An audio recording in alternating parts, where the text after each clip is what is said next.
Hey, there's something that has been waiting on my chest regarding the Russian aggression in Ukraine. Something I'd like to talk about because I think this is completely missing in conversations, especially in the West and especially in the US. So I came upon this video following recommendation from Kyle Kulinski, who I view as a really good commentator about US politics and an honest and well-informed actor. I do not share all his views, but he is the kind of person on the left that I assume do not lie to me or to you to get points. And also he's not a person who I think justifies means over end. He is also an anti-war side of left. I am anti-war. It might get personal here, but well, I feel ashamed that as a boy I thought it was good that US was invading Iraq, and I think I learned my lesson. But let's get back to Kyle. In his view, and many others in the public space, this perspective that we are going to look at is fair and objective, actually nuanced one. A video is called Why Russia is Invading Ukraine and talks about what are the reasons for Russia to be in this conflict, and this video got already millions of views. And do not get me wrong, this is part of Russian perspective, but what is viewed in West as balance is another fail of understanding the context and the policy. Like in Afghanistan, like in Iraq, like in Syria, where time and time again it was proven that the West viewpoint time span is no larger than a period of last 15 or 30 years. There's a core issue when we're talking about Russia that seems to be ignored or forgotten or even misunderstood, and I still think you should watch this clip. It is still better than Russia, bad, West, good narrative, but let's not pretend it is objective. Because it was not objective to say that US invaded Iraq over just Saddam. It's probably not even enough to say it invaded it for oil. We need to move to the end of Second World War at least to understand US involvement in this process and even further to grasp European one. Russia is also not a country that appeared overnight on a world map, and its value, mission, foundation myth in every tangible way affects current events. So maybe let's get down to it. And now that war has broken out, it has the potential to unleash the most serious conflict seen in Europe since the Second World War. And the biggest question on everybody's mind this entire time has been this: what exactly does Vladimir Putin and Russia want with Ukraine? And the answer is, of course, it's complicated. The origins of what Putin wants today are rooted in what happened more than 3 decades ago back in the early 1990s, when the Soviet Union first collapsed. For centuries before this event, whether as part of the Soviet Union or the Russian Empire, the modern countries we know of today as Russia, Ukraine, Belarus, and others had all been a part of the same country, and their people had largely moved between all of them across generations. These places are all deeply and intimately connected by their shared history, and for decades, that history involved being widely recognized as one of the world's most dominant and formidable global superpowers. But all of that changed in late 1991, when, suddenly, the sweeping United Empire that had existed in some form or another for centuries collapsed, and left in its place 15 newly independent republics. Today, the largest of them, Russia, has only half of the population that the former United Soviet Union had, and she possesses an economy that's only moderately larger than Spain's, a country with only a third of the population that ceased being a great power back in the 18th century. At the same time, the massive amounts of territories that were once dominated from the central government in Moscow have been shrinking almost continuously ever since. During the Cold War, there were 2 rival competing military alliances on the European continent: the North Atlantic Treaty Organization, or NATO, in the West, and the Warsaw Pact in the East. Moscow didn't outright rule the countries of the Warsaw Pact, but they were effectively locked into Moscow's orbit as thralls or puppet states. From Moscow's perspective, these states provided a massive buffer against any potential military incursion from their primary Cold War rivals to the West in NATO. You see, I've got a larger problem with it, because this is not talking about Russian point of interest in the context of Ukraine.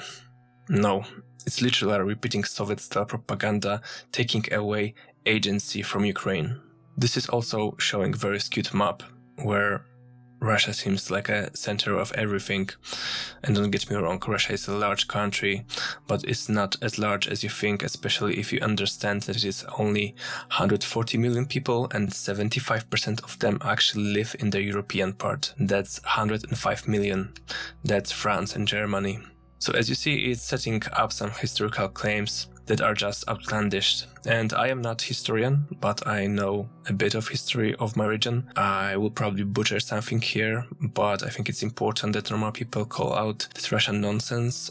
Feel free to correct me where I'm wrong, because compiling this story from history of 4 to 5 different nations throughout to be a tiny bit more complicated than I initially thought it would be. So first, this is map of Russia in its quote-unquote greatest, when it invaded and conquered neighbors, often with help of Prussia, Hungary and Austria.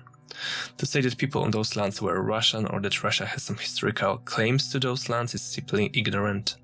I do not think you can also treat seriously any Soviet states. This was another case of Russia forcing itself on nations around. But we are here to talk about Russia and Ukraine, so let's rewind this a bit to get more understanding and create the fuller perspective. And to do that, we need to look at the story of actually 5 countries: Ukraine, Russia, Lithuania and Belarus and Poland. Because to get somewhat accurate picture, you need to see all of those perspectives. Slav appears on this land between Dnieper and Vistula around 1st and 2nd century. There were also Greek and Mediterranean settlements in the south. There was strong Viking presence. Slavic tribes started creating First Nations, and so the first Rus duchy was born in Novgorod. Part of forces broke off, went south and conquered Kiev and created Kievan Rus around 9th and 10th century.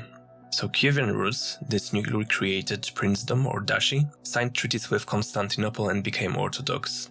This tied Orthodox Church with Rus nations and would be one of the key factors regarding the current conflicts and Russian perspective. In 11th century, state dissolved to smaller entities. At a certain point there were 64 duchies and 293 rulers. This is what led to 83 civil conflicts that led also to Moscow Duchy being born.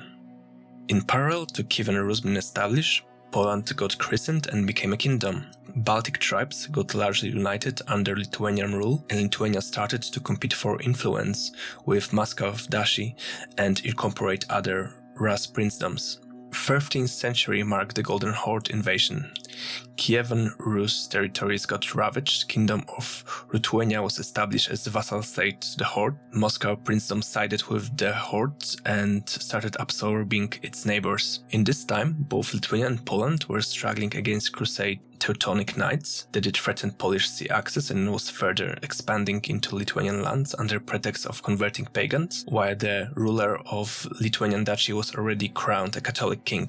Lithuania were outcompeting Moscow for influence with other Rus princehoods, expanding onto Belarus and what is current Ukraine. In the same time, the danger from Teutonic Knight made Poland and the Grand Duchy of Lithuania create a union, and Lithuanian prince became Polish king. Lithuanian got christened. Going back to Moscow, Grand Principality of Moscow expanded greatly into inhabited east and started to look south and west. That put it on collision course with Grand Lithuania Duchy. As it sided with Horde, it quelled few uprisings. In the end, however, managed to break from its rule, and the new ruler of Russia called itself Tsar and married the Byzantine princess, named himself the ruler of the Third Roman Empire, a new Byzantine. By that time, only power that remained there to contest were Poland and Lithuania, that became one country, a Commonwealth, a state very similar to what current European Union would be, just with 2 nations.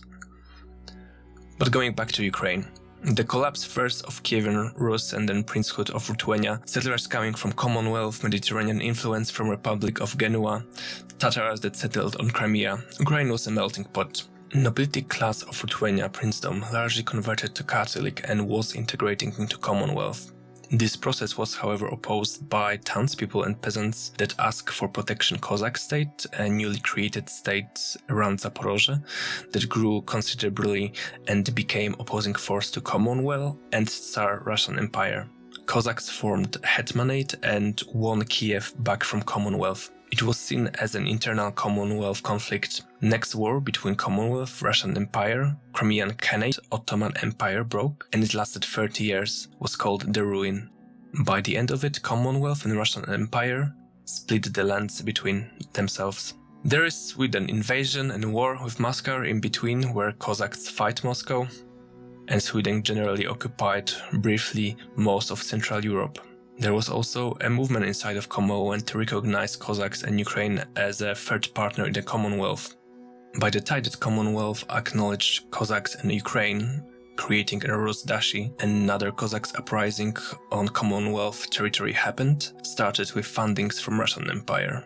In a way, failure of Commonwealth to recognize in time Ukrainian nation as the third nation in the Union allowed Russia perspective to play out.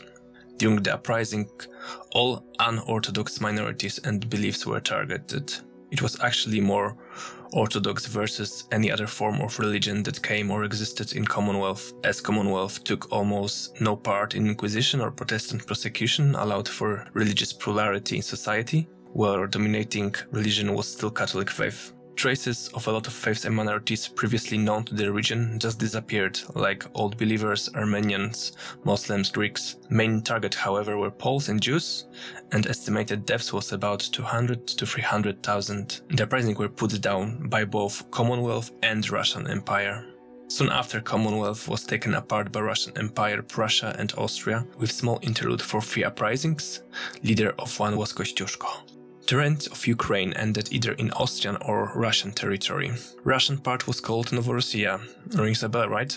And immediately became heavily Russified, Ukrainian culture and language outlawed.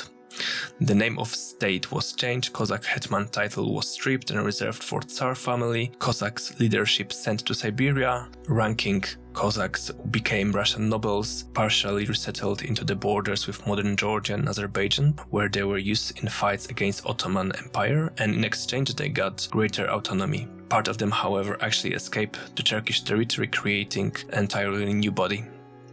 Over years, Russia resettled a lot of ethnic Russian into area. Also, there was a large migration movement from Ukrainians to Far East when Trans-Siberian Railway opened. At the same time, part of Ukraine was now under Austrian-Hungarian rule, and compared to Russian and Prussian areas, there was no much of a cultural oppression happening, as similar to Polish-Lithuanian Commonwealth, it was multicultural, multi-ethnical and multi-religious. This is where core of what today we think of Ukraine is born, where its language is cultivated, and the same Lviv University studied Polish, Lithuanian, Belarusian, Ukrainian, all allowed to cultivate their culture and traditions. After a Polish uprising, Russia doubled down on Russification process on its land that targeted all the cultures under its territory. The very name Ukraine was prohibited, print in Ukrainian and theater. All the Ukrainian books were removed. This was enforced in an authoritarian way by the police apparatus, pushing Ukrainian culture into underground. End of World War I brought changes. First, Ukraine managed to negotiate greater autonomy from Tsar in the wake of rebellions. Ukraine was transformed into Malorossiya, which you would translate to Small Russia, getting greater autonomy for providing soldiers to fight the war, and was also viewed by Moscow as fully Russified at this time. Well, then the empire fell and became for a brief moment somewhat democratic, and Ukrainian movement negotiated autonomy and in process of democratic elections established Ukraine's People Republic as an autonomous part of Russia. This was short-lived, as during the Bolsheviks' grab for power there were attempts to create a proxy Soviet Ukrainian country and quell the movement, with pacifying peaceful protests included. When Bolsheviks made the grab of power in Petersburg, Ukraine proclaimed full independence and Bolsheviks invaded, and land was locked for next 2 years in war. Changing hands between Bolsheviks, anti-Bolsheviks, Ukrainian People Republic, Hetmanate, that was another Ukrainian body that was created under German and Austro-Hungarian, and Poland. And eventually it ended in the Soviet rule. The Ukrainian People Republic government escaped and was operating officially from territory of Poland that gained back its independence in borders largely similar to what previously constituted Commonwealth. In a lot of places, like Lviv, Polish uprising supported by Ukrainian forces helped to push out Germans and Austrians and contributed to Poland gaining back independence. The next key period of time is between First and Second World War. On Polish side, very similar scenario played out. While the Ukrainian culture was not repressed, it was not sufficiently recognized. This created a ground for Ukrainian extremists and nationalists and their terrorist activity that included rape, arson, beating on Polish population.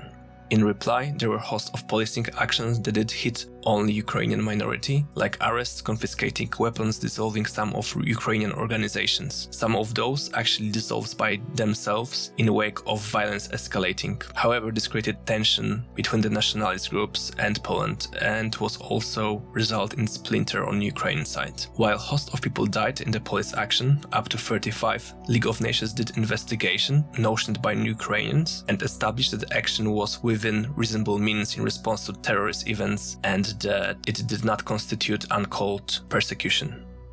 What happened at the same time in Soviet Ukraine? Policy of allowing and propping Ukrainian language was implemented, but soon Bolsheviks announced industrialization and collectivization. The first 5-year plan, and they stripped peasants and farmers from whatever land they had, killed the ones that did not cooperate it, and then set unrealistic quotas for production and killed whoever was left that did not manage to achieve it. This led to something called Great Famine, Holodomor, and that led to deaths of 3.5 to 5 million people from just starvation and malnutrition. It is still a matter of academic debate if this was planned genocide by Stalin or just effect of the poor policies of central planning. There were cases of widespread cannibalism. 2,500 people were convicted of it.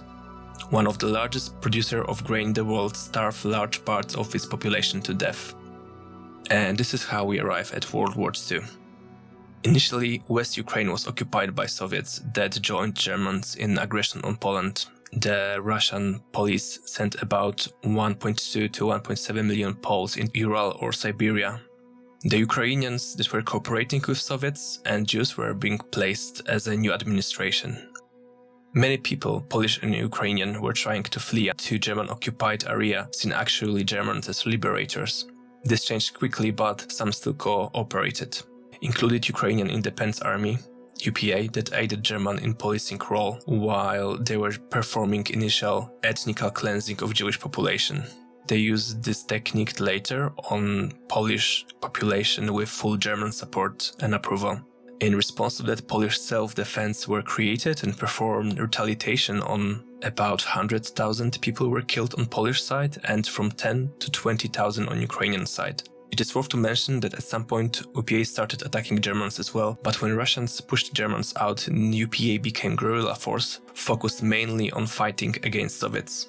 Now, after World War II, Ukraine ended in Soviet bloc as part of Soviet Union. There is a whole sort of forceful relocation of population between USSR and the satellite countries, whole host of secret police killing, whole host of sending people out to Siberia, whole host of sending train with Russian settlers and just dumping them in Ukraine to push out other ethnicities.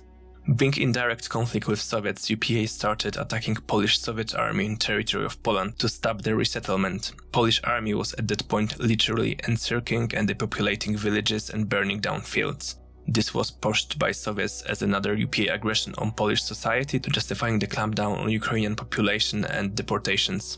While about almost a million Ukrainians was forcefully sent from Poland to Ukraine, there was some Ukrainians sent other way. Those were deemed problematic by Soviets and they wanted them as far as possible from their Ukraine. So, in a way, on both sides people were forced to leave everything, packed into a train and dropped in completely new area. Which is not all, and I'm sure I missed some stuff here, but I do think it's an absolute base to understand the current situation, because it's not about oil or NATO. At certain points here I gave numbers, and I gave them to convey how much suffering was exerted over those lands, not to take sides. In the Russian view, this is clash of civilization, clash of Rome and Byzantium, literally. What Russian officers got before war was pamphlets stating that they are going to fight new satanic world order. They believe themselves to be continuation of Roman Empire, Third Rome, the last Rome as they say, and in this context, they believe there is no Ukraine, just Russia. Ukrainians strongly disagree. Lithuanians strongly disagree. Ordinary Belarusians strongly disagree. Polish people strongly disagree. Turkish people strongly disagree. And I'm sure many more. As you see, it is more mythologization than anything. All nations do have their own myths, but Russia myth was created in Mongolized context in deep woods as a descendant not only of Kievan Rus, but Roman Empire.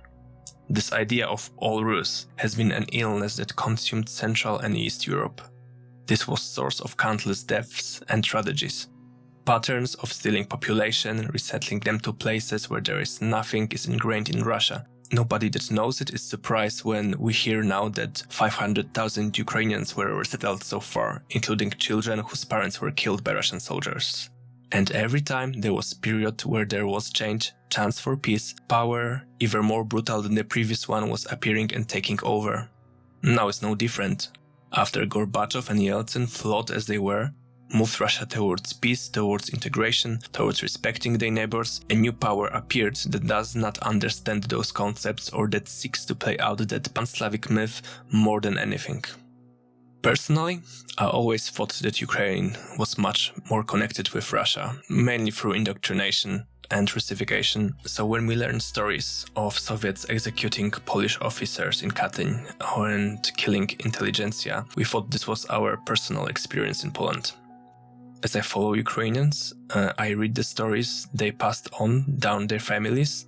Those are the same stories as we did pass in ours. They also have stories of Red Army coming, raping, pillaging their land, not knowing who the toilet is, stealing everything, doorknobs included. There is Belarusian battalion fighting in Ukraine on the Ukrainian side under name Kalinowski. When you open Wiki page, you will see that he has a Polish, Belarusian, Lithuanian name. Those connections run deep. And there is one more personal story I wanted to share here. My father's family actually moved to Ukraine around 17th century. My granddad built their house. My granddad still remembers when Second World War started and part of UPA came and killed one of his sisters. He remembers that just before the start of it, they were going to school with Ukrainians, Belarusian, Jews, other Polish people, and they were all living together. He also remembered that other Ukrainians helped them to hide. Afterward, they got sent to south of Poland, and my granddad wanted to be a sailor and moved north to the coast, where the Ukrainians that were inconvenient for Soviets were resettled. Here, sister of my dad is wife of son of my granddad's friend from the time when they lived in Ukraine. And sitting with them during one of Xmas dinner, he says to my granddad, "You know those Ukrainian Ikshinsty," and I'm here changing the surname, that live 2 houses down the road? They are living in the village 50 kilometers of here. And I went completely silent. And I did not comment, but I knew those people. I actually knew their daughter at the time. So you cannot talk about Ukraine without agency, and I think this video had done it. It's also worth noting that we are all witnessing new Ukrainian identity being forged in war against uncalled for, apocalyptic aggression from Russia. And it's not the first time, but it is different age of information, age where people that speak only Russian and lives Ukraine fight against Russia, because they feel they are Ukrainians. And I will leave you here with a story I saw on Twitter. Some of the Polish volunteers went to Ukraine to help. Local man cried when he talked with them and said that he's ashamed that he can only speak with them in Russian, and if he could, he would never speak Russian again.